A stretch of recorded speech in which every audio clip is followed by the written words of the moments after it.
They said she was confused, just another elderly woman clinging to old fabric and fantasy. That's what the TSA agent muttered under his breath as he tossed her clearance badge aside, the one yellowed and frayed from decades of wear. She didn't protest. She didn't explain. She simply sat down near gate C-12 in her threadbare bomber jacket, the one with a sun-bleached 194th Recon patch stitched to the shoulder, and rested her hand on the sealed envelope in her lap. One she hadn't opened since 1971. She hadn't come for pity, or ceremony, or even acknowledgement. Margaret Chin, 81 years old, steady-eyed, her hair pinned in a perfect bun, had flown recon over 3 countries no one talks about. Under ops no one's allowed to admit. She wasn't here to prove anything. She was here to keep a promise. If you believe service shouldn't be forgotten just because someone no longer wears the uniform, like and subscribe, because what happened next grounded everyone's assumptions. It began at a small regional airport in Virginia, where she showed up early, walking with that slow, deliberate rhythm only soldiers and survivors seem to carry. She wore the same jacket she had worn to her last classified op, only now it was worn thin, the fabric soft from years in silence. Her cane was made of oak, polished, but not for show, and etched with an emblem most people overlooked, a double eagle crest used only in joint recon operations between NATO and U.S. intelligence during the Cold War. But to the young gate supervisor, she was just another old woman who probably pressed the wrong button on the self-check-in. "Sorry, ma'am," he said, voice barely hiding his impatience, "but this clearance doesn't mean anything anymore. You're not on the list." She opened her mouth to respond, then closed it again, choosing instead to remove from her pocket a folded military ID card with a faint outline of a younger woman in grayscale, her eyes just as sharp. He squinted at it. "Is this laminated paper?" He laughed, waving it like a joke. "Ma'am, this expired before I was born." The other attendants chuckled. One even moaned the sound of an airplane crashing while she walked away. She didn't flinch. She simply sat down, quietly, in full view of the terminal, an island of calm wrapped in fabric history had tried to discard. People passed her. Some stared. Some didn't. Only one janitor paused, an older man with thinning white hair who looked twice at her jacket and muttered under his breath, "Recon," before continuing on. No salute, but his steps somehow straighter. Nearby, a rookie TSA officer, barely 23, noticed the patch on her sleeve and did a double take. That specific insignia hadn't been in use since before Desert Storm, and the name on her ID, it rang a bell. Margaret Chin. His uncle had told stories of a Chin, the ghost of high altitude. He called her a woman who coordinated blackout surveillance drops behind enemy lines and flew low while others stayed safe in satellites. He looked at the gate agents joking about her and felt a deep twist in his chest. He quietly messaged a retired contact, civilian logistics now, but once air ops. "Hey, ever hear of a Margaret Chin? Elderly Asian woman. Cold War. Recon?" The reply came back less than 60 seconds later. "If that's Maggie Chin, you better stand up straight. She's not just a vet.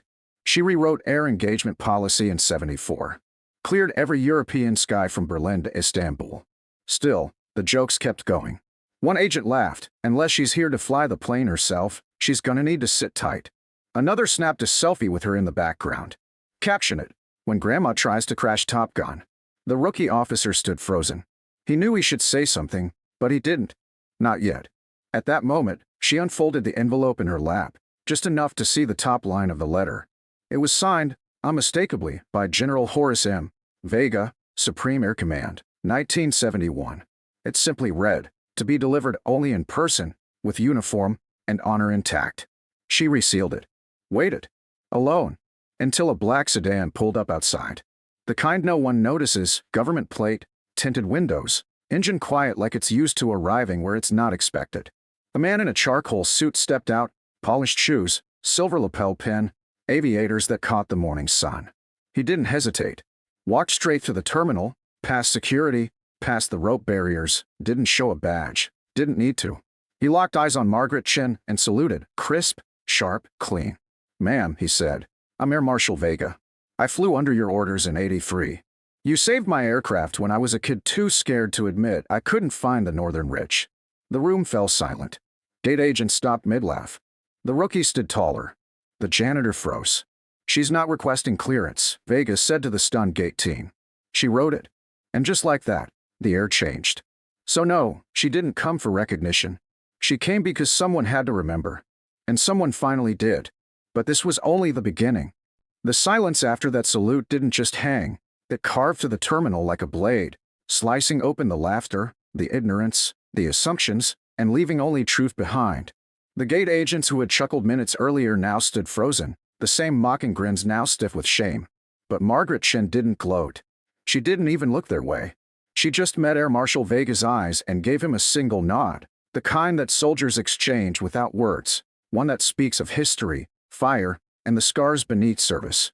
"I brought the letter," she said quietly, handing him the sealed envelope that had traveled with her through 49 years of silence. Vega accepted it with the same reverence men usually reserve for folded flags and final goodbyes. Then he turned to the TSA agents and security staff who had barred her from pre-boarding access. "Her clearance outranks mine," he said flatly. "And I carry level 7 intel credentials." The terminal shifted on its axis.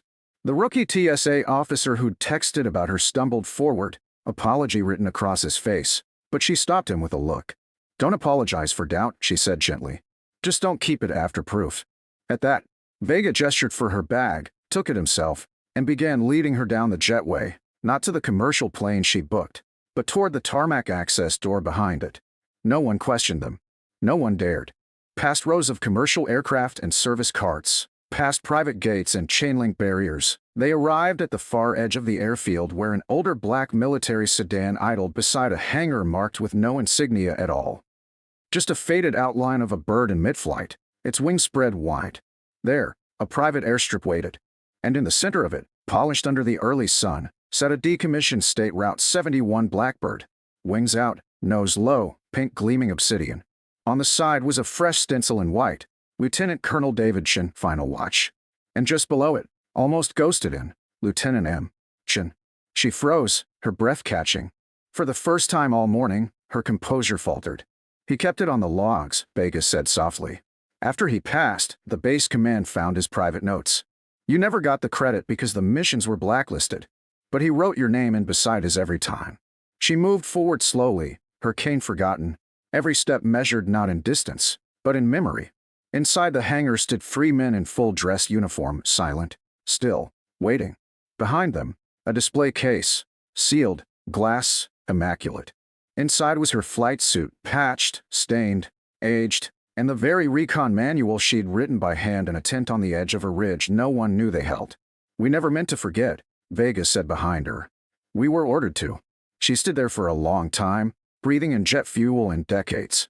Then she turned slowly and faced the growing crowd, officers from the base, security now silent, even a few commercial pilots who'd caught wind of something different stirring on the airfield. And that's when she finally spoke, her voice calm but impossible to ignore. "This said I wasn't on the list. That I needed clearance. That my ID had expired. What they didn't realize," she paused, eyes scanning the faces before her. "I designed the list. I didn't ask for recognition. I only asked not to be erased." Silence again, but this time, it wasn't from shame. It was reverence. "You know," Vega said, stepping up beside her, "when I was 21, I almost crashed over Montenegro. There was too much static. Too many conflicting orders. I was panicking. And then a voice came over a secure line, calm, low, direct. He turned to her, smiling faintly. "It was you. I didn't know it until years later. But you guided me home." She looked up at the jet, then at the horizon beyond.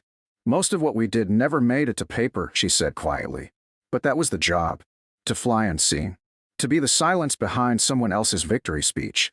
Vega raised her voice slightly now, addressing the group behind them. This woman coordinated 37 blackout operations across contested airspace with 0 loss of life. She trained half of the Pacific Recon Unit before women were officially allowed in command. She didn't just serve. She rewrote our doctrine. A pause. Then a young female officer stepped forward, uniform crisp, voice trembling. "Ma'am," she said, "I joined Intel because of a story my father told me once. About a woman who never got named, but who saved his entire team with a single radio transmission. I think that woman was you." Margaret smiled, not big, not proud, but the kind of smile that says I remember too. "Then you already know what matters," she said. "The mission, not the medals." The officer saluted. Others followed, one by one. A ripple of respect unfolding not because it was ordered, but because it was earned. And so, on a runway where no cameras rolled, no speeches echoed, and no flags were waved, An old woman in a bomber jacket stood taller than every tower around her. Not because of what she wore, but because of what they finally saw. And still, she said nothing of what came next. The thing about legends is, they never announce themselves. They don't arrive with spotlights or declarations. They just stand there, quiet, steady, waiting until the room finally catches up. That's what happened when Margaret Chin stepped back from the hangar and placed her palm on the wing of the Blackbird one last time. Her eyes lingered on her husband's name, stenciled into titanium, but it was the ghost lettering beneath that held her longest. Lieutenant M. Chun. As the breeze picked up across the airstrip, someone in the crowd murmured, "She flew before satellites." Another whispered, "She didn't just fly. She watched the skies while the rest of us slept." But Margaret didn't speak. She didn't need to. In silence, Air Marshal Vega turned to the gathered officers and motioned toward the glass display case now stationed beneath the hangar awning. Inside was her flight suit, her original mission book, and now, freshly added, the letter she had carried across 4 wars, sealed until that very morning. It's signed by General Horace M. Vega, Vega announced, voice firm. It authorized Cold Protocol Bravo under her command. Her operations weren't just real. They were the reason half of our modern intel systems exist. A younger officer, one who'd mocked her at the terminal, stepped forward awkwardly, face pale, voice barely above a whisper. "Ma'am, I'm sorry." Margaret didn't turn. She just said, gently, "Then do better." And that was it. Not a scolding, not a speech, just the kind of correction that stays with you longer than anger ever could. Soon after, a black SUV pulled up beside the airfield hangar. Military plates, tinted windows, same as the one that brought Vega. But this time, the door opened and out stepped General Langston. 4 stars, silent authority in every step, flanked by aides who kept their heads down and paced tight. She walked directly to Margaret, stopped, and saluted first. "Lieutenant Chun," she said clearly, "on behalf of Air Command, Allied Recon, and 3 generations of warfighters who slept safely beneath the radar lines you drew, we owe you a debt far beyond clearance." Margaret nodded once. No smile, no tears, just stillness, the kind forged only in years of shadow work and sacrifice. Langston turned to the airfield personnel and continued. "The reason your clearance system even exists is because she wrote the original code structure for high-altitude intel splits in blackout zones. She didn't just serve. She built the framework we still use today. And then, slowly, the air changed. Pilots came down from tower rotations. Security personnel took off their caps. One by one, salutes were given, some sharp and practiced, others slow and hesitant, but all real. Margaret, still standing with one hand on her cane and the other in her jacket pocket, received each one with that same unwavering calm. She wasn't overwhelmed. She wasn't surprised. She had always known the truth. She had just never needed anyone else to believe it. But now, finally, they did. That afternoon, before leaving the field, Langston pulled a simple silver plaque from her folder and gestured toward the main entrance of the hangar. 2 airmen mounted it there under the midday sun. It read, "The Margaret Chin Wing, for those who watch the skies in silence." No ceremony followed. No anthem played. Just the hum of jet engines nearby and the hush of every bystander realizing they'd just witnessed something history nearly buried.